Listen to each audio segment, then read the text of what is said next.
Hello les amis, c'est Joe, bienvenue dans cette nouvelle vidéo. Aujourd'hui, bilan des 7 jours après ma greffe de cheveux effectuée en Turquie. Petit bilan à 7 jours, je vous raconte tout.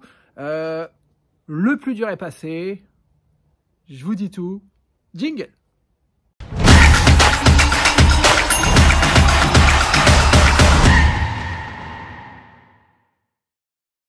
Allez, c'est parti, bienvenue dans cette nouvelle vidéo. Aujourd'hui, je vous raconte l'évolution à 7 jours. Je vous fais un petit bilan à 7 jours. Alors, comme vous le savez, si vous tombez tout juste sur cette vidéo, j'ai suivi une greffe de cheveux à Bodrum en Turquie. Il y a une semaine jour pour jour, le 7 août exactement. Aujourd'hui, nous sommes le 14 août 2022. Et j'ai déjà tourné 4 vidéos à H+3, J+1, J+3 et J+4. Donc si vous n'avez pas regardé, vous n'avez pas vu les dernières vidéos, eh bien je vous mets les liens, les ressources tout de suite.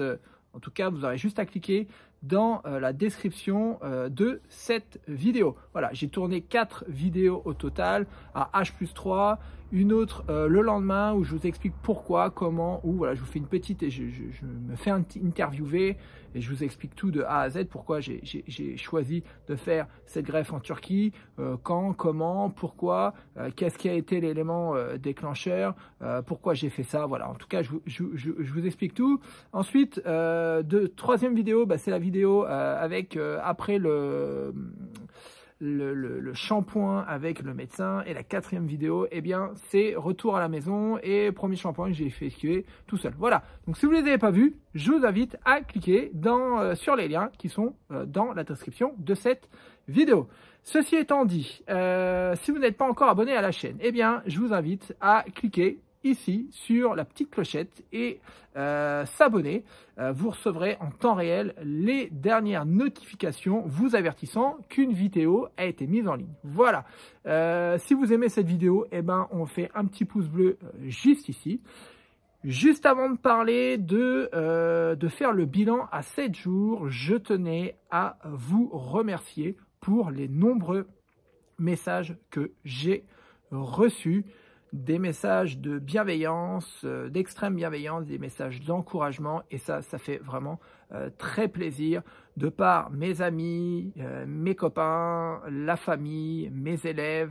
Alors voilà, en tout cas, toutes les personnes qui m'entourent, les personnes que je connais comme des personnes que je ne connais pas et que j'ai découvert avec ces différentes vidéo. Vous pouvez, et ça je vous tenais à vous le dire, vous abonner à ma page Instagram. C'est greffe cheveux Turquie by Joe. Vous abonnez et je vous mettrai encore plus de photos, de petites vidéos de mon évolution. Voilà. Tout ceci étant dit, on va passer au vif du sujet, eh bien, mon bilan à 7 jours. Comme je vous l'ai dit pendant l'introduction, le plus dur est passé. Je vais retracer un petit peu l'historique, on va dire, l'évolution de ces 7 derniers jours, parce que j'ai eu énormément de questions de personnes. Alors, je crois que la première question qui est revenue, c'est « Est-ce que ça fait mal ?» Voilà, donc je vais tenter d'y répondre. J'ai également eu beaucoup de questions me demandant comment ça se passe pendant l'intervention, au niveau de l'anesthésie. Qu'est-ce que j'ai eu d'autre comme question? Est-ce qu'on a le droit de mettre une casquette? Comment ça se passe pour dormir? Comment ça se passe pour le shampoing? Voilà. En tout cas, je vais essayer d'y répondre. Alors, j'ai pas fait de listing de questions, donc on va dire que ça va être une petite vidéo comme ça, en tout cas freestyle, comme j'aime le faire, c'est-à-dire que ça vient, je sors les choses, c'est pas calculé, c'est pas prévu, et voilà. En tout cas, c'est ce qui fait, c'est pas préparé, et c'est ce qui fait l'authenticité de cette vidéo. Voilà. Donc, on fait un petit retour en arrière il y a 7 jours. Donc, si vous m'avez suivi sur les premières vidéos, j'ai subi une greffe de cheveux, environ 4000 greffons qui ont été implantés sur toute cette zone-là, et avec la ligne de front qui a été retracée. Voilà, donc l'intervention s'est très bien passée. Et pour répondre à la question est-ce que ça fait mal, mais j'ai envie de vous dire tout dépend de votre sensibilité et comment vous gérez la douleur.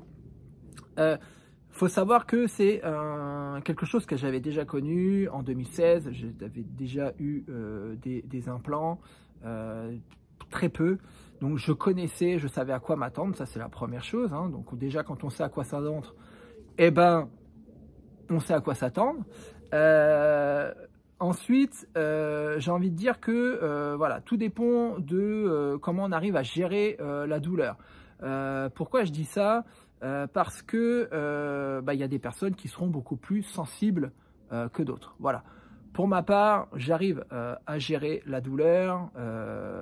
En fait, j'arrive à mettre en place. Voilà, je travaille beaucoup sur la respiration. Voilà. En tout cas, quand j'ai une douleur, quelque chose, je travaille beaucoup sur la respiration, beaucoup d'exercices de sophrologie. Enfin, voilà, beaucoup d'exercices de méditation où j'arrive à me mettre dans ma bulle, à m'isoler et sans ressentir les agressions en fait. Voilà, me mettre dans ma petite bulle et voilà. Et je joue beaucoup sur la respiration. Faut savoir que la respiration, le fait de souffler, c'est le premier anesthésiant. Voilà, ça permet, on va dire quelque part, d'anesthésier la douleur. Voilà. Donc voilà, après tout dépend comment on gère la douleur. Bon, je vous cache pas que l'anesthésie se fait de façon, c'est une anesthésie locale, ce sont des piqûres qu'on nous met sur toute la tête. Donc j'ai quand même relativement bien géré cette douleur, comme je vous l'ai dit, du fait d'avoir déjà subi une première fois ce genre d'intervention, et avec des exercices que j'ai pu mettre en place pendant l'anesthésie. Voilà. Donc, est-ce que ça fait mal? Alors, c'est pas Disneyland, hein, bien sûr. C'est-à-dire qu'on sent qu'on se prend des piqûres dans la tête, mais j'ai envie de vous dire que c'est gérable.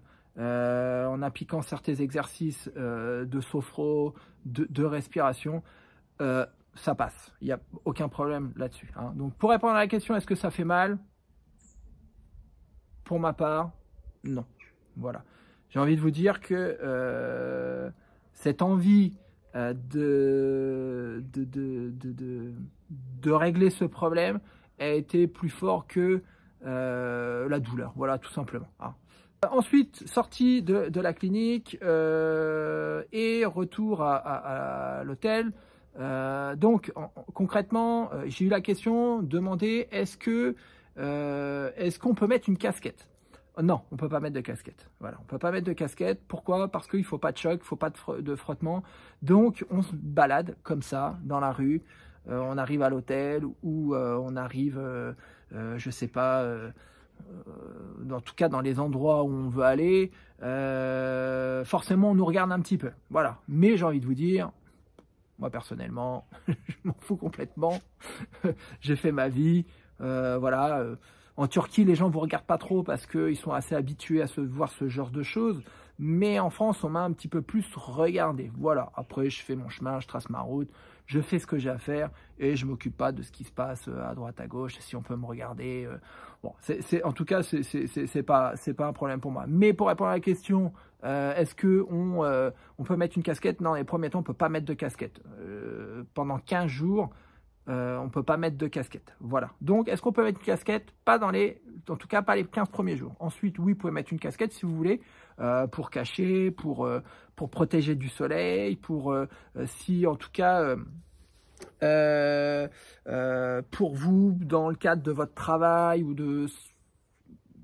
vous préférez cacher la chose et mettre une casquette sur la tête, eh bien, vous pouvez le faire au bout de 15 jours. Voilà. Donc ça, casquette, c'est répondu. Ensuite, au niveau des soins. Alors, les soins, c'est très facile, comme je vous l'ai expliqué. Les soins, ça se fait facilement. On a une lotion, en tout cas, sur les 10 premiers jours, on a une lotion à appliquer, une lotion qu'on laisse reposer entre 1 heure et 1 heure et quart. J'ai bien fait moi 1 heure, 1 heure et quart. Voilà, entre 1 heure et 1 heure et quart. C'est 3/4 d'heure, mais j'ai fait 1 heure, 1 heure et quart. La lotion, elle a pour but de ramollir les croûtes en fait. Comme vous pouvez le voir, les croûtes commencent un petit peu à partir. Vous voyez, et en fait, tout ce que vous voyez là, c'est encore les croûtes. Voilà, le sang qui a coagulé. Et donc, surtout, il ne faut surtout pas gratter. Ça, c'est hyper important, il ne faut pas gratter. C'est-à-dire que les croûtes vont s'éliminer par la lotion et le shampoing. Voilà. On ne gratte pas. Ça, c'est hyper important. Donc, lotion, je laisse reposer 1 heure, 1 heure et quart. Et ensuite, je fais le shampoing, hop, que j'applique. Que je frotte un petit peu au niveau de la zone donneuse, également tapoter au niveau de la zone receveuse. Je rince avec de l'eau et alors je l'ai fait à la douchette. Là, ces 2 derniers jours, je l'ai fait à la douchette, mais je ne mets pas du tout de pression dedans. Voilà. Donc ça, c'est au niveau des soins, c'est très simple, c'est très facile. J'ai plus de douleur, j'ai plus mal nulle part, ça ne me tiraille pas ni rien. J'ai envie de vous dire que en fait, les seules douleurs qu'on peut ressentir, c'est pendant l'anesthésie. Sinon, ensuite, il n'y a aucun problème, il n'y a pas de douleur. J'ai fini mes traitements, mes médicaments. Voilà, fallait que je les prenne pendant 1 semaine. Je les finis ce soir. Voilà. Ensuite, au niveau de la nuit. Alors la nuit, dans, on va dire, les 10 premiers jours, mais moi je vais pousser jusqu'à 15 jours. On ne peut pas, on peut uniquement dormir, on ne dort que sur le dos. Voilà. Donc en fait, soit on prend, vous savez, les coussins de voyage, hein, donc l'espèce de U à l'envers qu'on met ici, on peut dormir dessus. Je n'ai pas, donc en fait j'ai pris une serviette que j'ai roulée, que j'ai mis derrière. En fait la nuit je dors comme ceci et j'essaye de ne pas trop bouger droite gauche. Pour ne pas venir frotter et venir faire des dégâts. Voilà, donc ça je vais le faire, normalement on fait jusqu'à 10 jours, je pense que je vais le faire pendant 15 jours. Voilà, donc ça c'est par rapport aux nuits. Voilà, sinon, eh bien, tout va bien. Les croûtes commencent à tomber. Les cheveux également commencent à repousser. Je ne sais pas si vous vous souvenez au début, je m'étais fait raser beaucoup plus court que ça. Et les cheveux commencent à retomber, à repousser, pardon. Donc voilà. Donc ça, c'est en bonne voie. Ça pousse, même sur le dessus. Eh bien, ça pousse un petit peu. J'ai encore des croûtes, donc il va falloir laisser un petit peu de temps pour que l'ensemble des croûtes tombe. Donc voilà un petit peu le bilan à 7 jours. Hein. Donc si je fais un petit récap, pas de casquette, on dort sur le dos, les soins c'est très facile. Ça ne fait pas mal du tout. Voilà, tout simplement. Et qu'est-ce que j'avais eu d'autre comme question? Je ne me souviens plus ce que j'avais eu comme question. Voilà, bah, je crois que j'ai fait le tour. Si vous avez d'autres questions par rapport à cette intervention-là, si vous avez des craintes, si vous avez des peurs, si vous avez des interrogations, je ne sais pas, n'hésitez pas à me les poser dans les commentaires de cette vidéo. N'oubliez pas de vous abonner à cette chaîne pour ne louper aucune des prochaines vidéos. N'oubliez pas également de me mettre un petit pouce bleu et puis de me rejoindre sur mon petit compte Instagram, Greffe Cheveux Turquie by Jo. Vous pourrez suivre jour après jour l'évolution de cette greffe. Voilà, j'espère que cette vidéo vous a plu. J'espère que ça vous encourage, en tout cas sur mes premiers ressentis, à peut-être passer à l'action, peut-être envisager de faire une greffe. Voilà, dans tous les cas, si vous avez des questions, n'hésitez pas, posez-les-moi dans les commentaires de cette vidéo. Vous pouvez me les poser en message privé, j'y répondrai avec grand plaisir. Je vous remercie de m'avoir suivi dans cette vidéo, j'espère qu'elle vous a plu et moi je vous dis à très vite pour de nouvelles aventures et en attendant, prenez soin de vous.